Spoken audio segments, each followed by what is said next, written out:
What's going on, YouTube? Ferocity here. I hope you guys are doing well, and welcome to the Modern Warfare 3 era.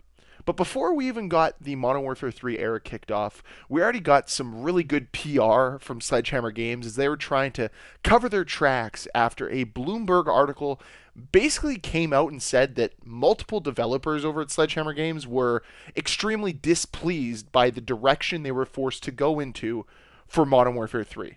One of my favorite excerpts from this article says this: developers also said they were frustrated at having to run their content by executives from Infinity Ward, the Activision studio that's normally responsible for the Modern Warfare series. Staff on the game said they dealt with inefficiencies, waiting on feedback, and making significant and sometimes unwanted changes based on directives from above. Remember this, guys? Remember when we said that Modern Warfare 3 is a glorified expansion? Remember when we said this game is just DLC? And again, that Modern Warfare 3 and Sledgehammer Games were going to have to work within the constraints of what Infinity Ward presented with Modern Warfare 2? The proof is in the pudding, and whether or not you want to believe everything in this Bloomberg article is true, I would like to believe that it is, because this seems like how a dysfunctional company like Activision would run its developers. This is how it seems that Call of Duty is being run right now. Everybody looks to Infinity Ward as the company that is the one at the top, when in reality we all know it's Treyarch. And honestly, Sledgehammer Games should have been allowed to go after the project that they wanted to, which, according to this article, was a brand new project built off of the world they built in for Advanced Warfare. And I covered the opportunity for Advanced Warfare 2 to be a project for Call of Duty. And honestly, I don't think it would be received that poorly. I think we've moved past the futuristic setting far enough that if a new futuristic game came out, I don't think the community would be as pissed off as we were back in 2016, where it was back to back to back futuristic settings, non boots on the ground games. So I am disappointed that Sledgehammer Games didn't get a go in that direction. And if this Bloomberg article is to be believed, well, then, yeah, they should have been allowed to go in this direction. But the whole point of this video is that they had to save face with this, because this article came out, and of course Sledgehammer Games had to come out with their own statement.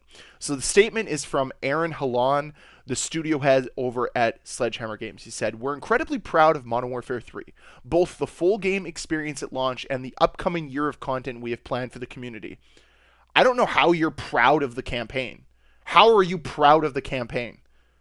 This whole statement is just filled to the brim of lies, and I cannot wait to absolutely tear it apart. On behalf of the extremely talented team across Sledgehammer Games and our partner studios with whom we've collaborated on development, one of those being Infinity Ward, and trust me, they are not extremely talented. Another lie. This has been a labor of love. I don't believe so after seeing your content for the campaign, but I digress. Sorry, let me get back to my spot. Labor of love to lead to the first ever back-to-back sequel in Call of Duty. Remember, back-to-back sequel, when in reality I think this is just a glorified expansion, but more on that later. We cannot wait to see our community's reaction to all that this game has to offer across campaign. You already saw the displeasure that the campaign brought to this community, multiplayer and zombies. People aren't going to like this game, and I'm making this video before the worldwide reveal of multiplayer goes live, but I can almost guarantee you that it's not going to make people extremely ecstatic. Yeah, like, people might like it. Yeah, people are going to enjoy themselves. It's, the honeymoon phase of Modern Warfare 3. But to say that people are going to be extremely excited for this is kind of a weird take. Anyways, he goes on to continue. From the start of development, we have been laser focused on creating the next groundbreaking Call of Duty game. Really? Modern Warfare 3 is groundbreaking? This is groundbreaking. This game that takes maps that were made in 2009 is groundbreaking. This game that rips off every aspect of last year's Call of Duty is groundbreaking. Okay, I think I found another lie. Long before we wrapped up our previous game, Vanguard, which was horrendous, and I think everybody in the community can agree with that, we heard loud and clear from fans about the desire to stay and play together for longer within the same series. No, we just didn't want your terrible games. You were bad at making games.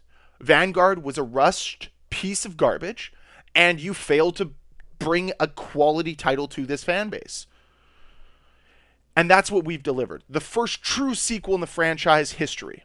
No, you were directed to release this. At no point was this your goal. Your goal as a studio was not to release Modern Warfare 3. You wanted to release Advanced Warfare 2, which honestly would have made people more happy than what we've got this year.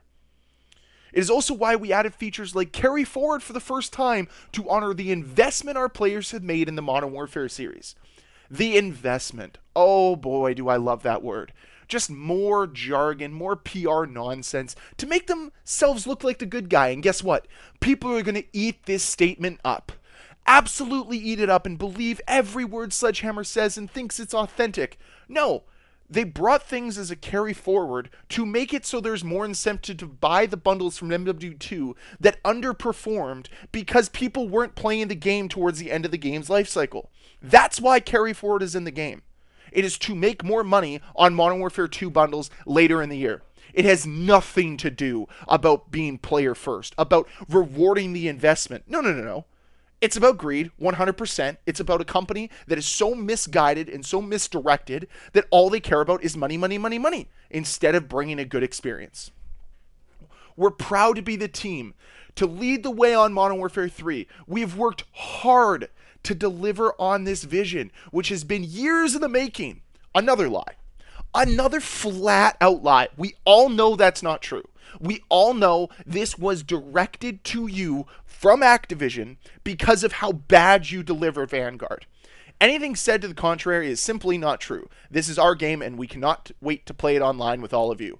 But heavens no. We don't actually want to play online with you. I don't know if you guys heard about this, but during the beta, if you played with a Sledgehammer developer and you killed him in a weird way, you'd get banned. Like, you can legitimately get banned for playing against Sledgehammer employees in Modern Warfare 3. It's disgusting. And honestly, the more that I read this and the more times I read this over, the entire thing is just filled with lies. Nothing that is said in this statement is true in any way, shape, or form. I don't know how Sledgehammer Games can sit here and be proud of Modern Warfare 3. They can be content with the constraints that they worked within. They can be proud that their team worked hard to get this done. But that's about it. You can't sit there and think that, oh my goodness, we're the best team ever. You can't be proud that this is what the best that your team can do. This is the best you have to offer, Sledgehammer.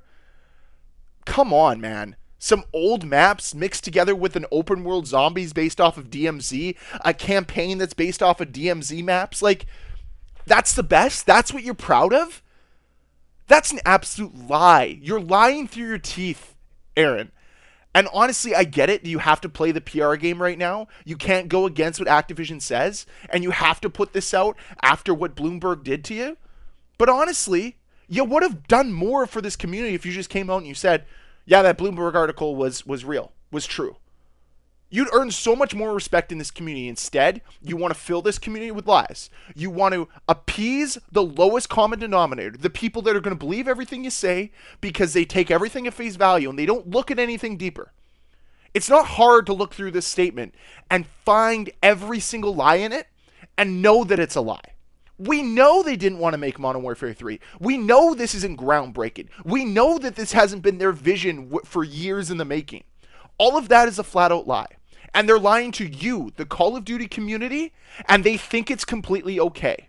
And they're going to ask for your money. They're going to ask for your patience. They're going to ask for your praise. Don't give it to them. Don't praise this game unless it deserves it at any point in time. Don't sit there and give them your money unless they earn it at some point in time.